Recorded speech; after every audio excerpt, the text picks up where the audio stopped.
We have fallen short of God's glory. But in spite of that, and that's the good news for this morning, no matter who we are, where we are, what we are, God loves each one of us. And that touches us way down. That gets to our soul. So that's the first perhaps. The second perhaps is because when we take the bread and the cup, we don't do it solo. Look around. Look at your brothers. Look at your sisters. We're all in this together. And when we gather at the table, when we drink the cup, when we eat the bread, we do it as a family. And He allows us, in fact, He urges us to reach out and to touch each other.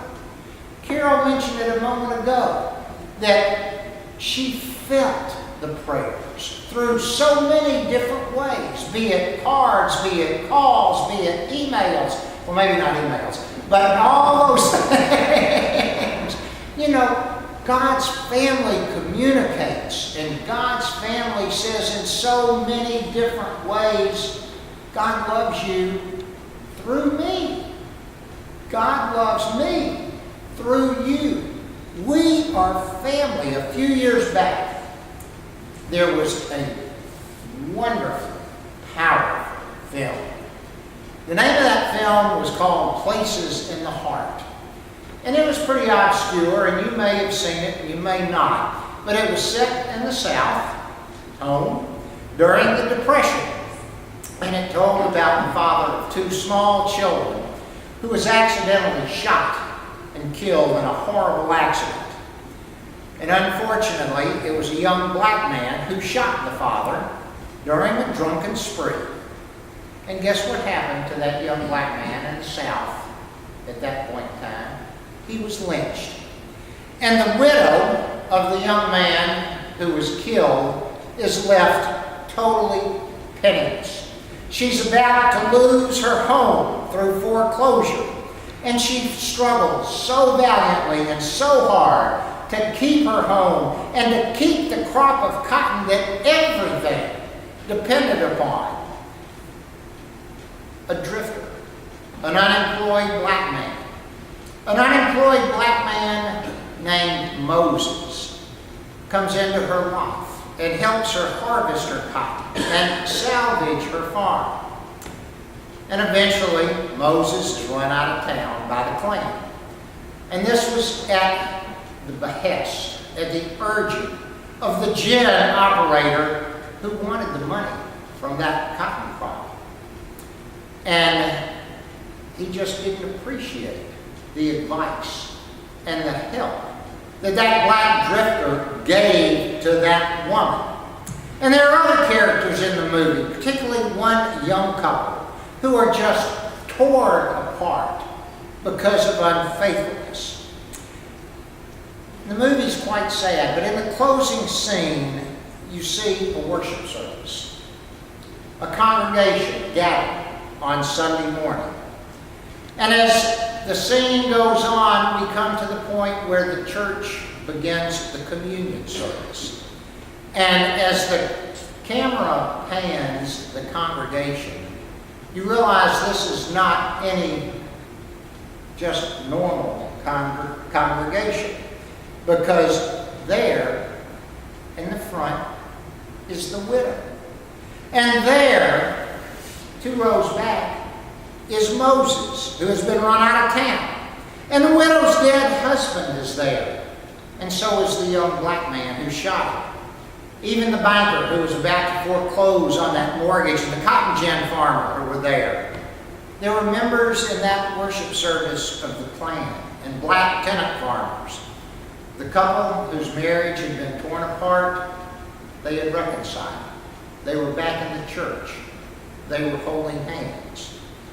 And it's like to tell the people watching that film and telling us as we hear about it, this is the one place where there's room for everybody. When we gather at the table, everybody, no matter where we come from, is welcome. And we are a family. And it's here at the table in the church where we can reach out and touch each other. Or the third, perhaps.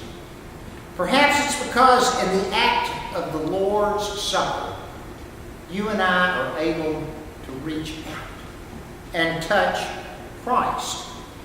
There's something about the Lord's Supper that's similar to touching the hem of his garments. William Barclay, my favorite commentator, even though he goes back to the 50s, tells us about that English admiral, Horatio Nelson, died and was buried in St. Paul's Cathedral. And a group of his sailors were pallbearers, and they carried his body into the cathedral, and his coffin was draped with a magnificent Union Jack. And after the service, they carried his body to the graveside, and one who was there at the scene describes it this way: with reverence and with efficiency, they lowered the body of the world's greatest admiral into its tomb. Then, as though answering to a sharp order from the deck, they all seized the Union Jack with which the coffin had been covered, and they tore it into fragments. And each took his souvenir of this illustrious admiral with them. All their lives, that little bit of colored cloth would speak to them of the admiral that they had loved. I've got a piece of him, they said, and I'll never forget him. And in a sense, when we walk away from the table, in a sense, when we leave here on Sunday morning, each one of us takes with us a part of Christ, a smidgen of bread, a sip of Welch's. We have reached out and touched him. But that's not right, is it? We know that's not right. We realize that it's not we who reach out to touch him. Rather, Jesus reaches down to touch us. Dale Bruner is a theologian. And one of the words for Eucharist, for the Lord's Supper, is Eucharist. Many of our fellow Christians call it Eucharist. And the EU, the first two letters, and Eucharist, means good. And the last letters, CHARIS, means caress. So the word Eucharist means good caress. In our sacrament of the Lord's Supper, of the Eucharist, of communion, God comes to us spiritually and physically, and he touches us. And what does he say? He says, Peg, I love you.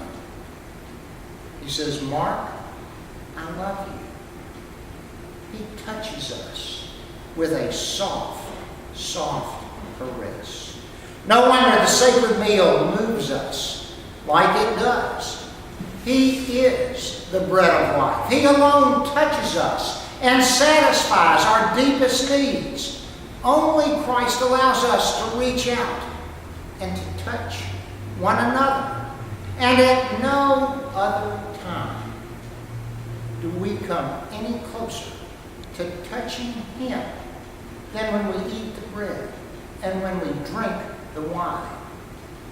We live in that food-obsessed world. Food trucks everywhere that really just give us a quick jolt and it's over. In the bread and the cup that Christ offers to us, he gives us life eternal. He gives us what we are seeking. Take and eat and live. That's what Jesus says to us every time we gather. So, the food that he gives us truly is to nurture our inner being, to make us stronger Christians, to let us know He's there. The cup, the bread. Maybe that is the first soul food. In the name of the Father, and of the Son, and of the Holy Ghost.